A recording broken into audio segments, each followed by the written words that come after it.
Hello everyone, आप लोग को मेरे चैनल पे स्वागत है। एक मैं लॉन्ग वीडियो बनाने जा रही हूँ। भगवन दे दयक ललनवा दुनिया तनवा मरी है ना। भगवन दे दयक ललनवा दुनिया तनवा मरी है ना।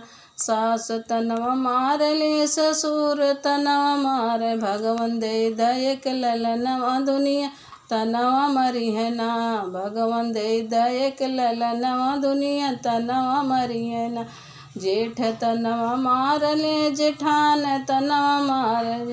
जेठ तनवा मार ले जेठान तनवा मार। जेठ भगवन दे दयक ललनवा दुनिया तनवा मरी है ना। भगवन दे दयक ललनवा दुनिया तनवा मरी है ना।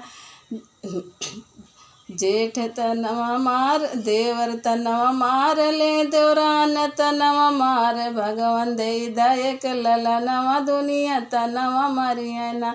भगवन दे दयक ललनवा दुनिया तनवा मरी है ना।